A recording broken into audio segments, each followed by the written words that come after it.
देखिए, सबसे बड़ी बात क्या है कि जो अग्निपथ जो हमारा योजना है उसके बारे में हमारे छात्र नहीं समझ पाए, और हमारे छात्र वैसे गलत काम कर ही नहीं सकते हैं, क्योंकि ये जो हैं टोटल के टोटल जो विपक्ष के गुंडे होते हैं वो गुंडे हैं और उस सरकार को अस्थिर करना चाहते हैं। अगर आप देखिएगा तो इस योजना को जब आप देखेंगे कि आखिर अग्निपथ योजना क्या है, अग्निपथ योजना है एक प्रशिक्षित करना, एक स्किल्ड को जितना बढ़ावा हम दे सकते हैं, और वो सैन्य माध्यम से, उसमें हमारा ये नहीं है कि सिर्फ सैन्य ही माध्यम होगा, उसमें सरकारी जितने भी संभावनाएं हो सकती है हर चीज़ उसमें है, चाहे वो ड्राइवर हो, इंजीनियरिंग हो, हर क्षेत्र में वो आगे काम कर सकते हैं।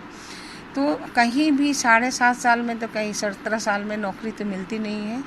हम स्किल्ड होते हैं, हम जब तक स्किल्ड नहीं है हमें नौकरी नहीं मिलेगी, और हम ग्रेजुएट करते करते हमारा 23 साल हो जाता है, हम 24-25 से नौकरी खोजते हैं, और इतनी नौकरी नहीं है, जो पॉपुलेशन हमारा है उस हिसाब से तो नौकरी है नहीं, और नौकरी नहीं है तो हम तो अपने बच्चों को स्किल करके उनको अपने पैर पे खड़ा कराना चाहते हैं। और यही कारण है कि जो अग्निपथ का जो कंसेप्ट है वो बच्चे नहीं पकड़ पा रहे हैं, उनको समझना पड़ेगा।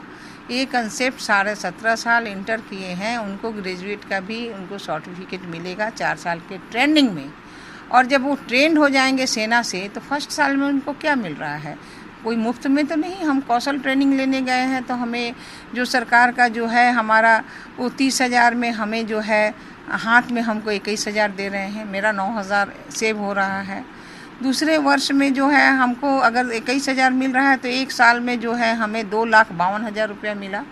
दूसरे साल में हमको सरकार जो दे रही है वो 30,000 दे रही है, और दूसरे साल में जो हमारे पास जो पैसे आएंगे उसमें 10,000 की कटौती करके हम हाथ में 23,000 रुपये लेंगे, तो कितना मिला, 2,76,000 रुपये मिला। तीसरे साल में जो हमको मिलेगा वो मिलेगा 36,000 रुपया हमारे ट्रेनिंग पीरियड में, तो उसमें हमको 25,000 हाथ में मिलेगा, 11,000 कटेगा। तो तीसरे साल में हम 3 लाख रुपए का हम वार्षिक व्यय किए जो अपने परिवार को हम चला सकते हैं, और चौथे वर्ष में जो 40,000 है जिसमें 12,000 कट रहा है, हम 3,36,000 रुपया जो है हमको चौथे वर्ष में मिल रहा है। अगर सब वर्ष का एक साथ हम मिला दें तो 11,64,000 रुपया हम 4 साल में मिल पा रहा है। अब बताइए कि कौन सा हम काम करते रहेंगे एजुकेशन में कि हमको इतना पैसा मिलेगा, कोई स्किल्ड भी हम नहीं हैं, और इसमें हम स्किल्ड भी हो गए, और 11,64,000 तो हमें हाथ में मिला, और 4 साल के बाद जब हमें अग्नि प्रशस्ति पत्र जो हमको मिलता है, जो हम कहते हैं उसको जो उसके जो है हमारा उसको हम कहते हैं अग्निवीर कौशल प्रमाण पत्र, अग्निवीर कौशल प्रमाण पत्र जो हमें मिलेगा, उस अग्निवीर कौशल प्रमाण पत्र मिलने के साथ साथ हमको 11,71,000 रुपया मिल रहा है। तो दोनों पैसे को अगर हम मिला देते हैं कि पहले का भी 11,64,000 और बाद का भी हम मिला दें तो कितना हो गया आपको, तो लगभग हमको लगता है कि 23 लाख समथिंग हो गया। तो 23 लाख समथिंग तो हम अपने ट्रेनिंग पीरियड में हम गेन कर लिए, और जब मेरे हाथ में स्किल्ड रहेगा तो 130 करोड़ की जनता है, और कितना उसमें उनका डिमांड है, और जिसके पास प्रशिक्षित है वही करेंगे। उसके बाद भी अगर हमारे मन में संशय है कि हम क्या करेंगे, 4 साल के बाद हम अग्निवीर क्या करेंगे, तो क्या करेंगे, तो 12 लाख रुपये का तो वित्तीय पैकेज आपके जीवन में नई शुरुआत करने के लिए मिल गई। उसके बाद आपकी बैंक के लोन में आपको प्राथमिकता मिलेगी, और उसके बाद आपके आगे पढ़ाई जारी रखना चाहते हैं उसमें भी आपको प्राथमिकता मिलेगी। 12वीं में अगर समकक्ष प्रमाण पत्र के आगे की पढ़ाई के लिए विजिंग कोर्स की भी व्यवस्था आपको की गई है, करना चाहते हैं तो उसमें भी मिलेगा। कई राज्यों में जो है CAPF के तहत में आपको असम राइफल्स हो, पुलिस एवं संबद्ध बलों में भी प्राथमिकता मिलेगी उस ट्रेनिंग से।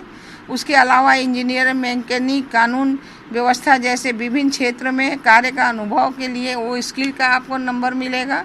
चौथा है कि प्रमुख कंपनी और सेक्टरों में जैसे IT, सिक्योरिटी, इंजीनियरिंग, कुशल और अनुशासित अग्निवीर को प्राथमिकता देने की घोषणा पहले ही सरकार कर चुकी है।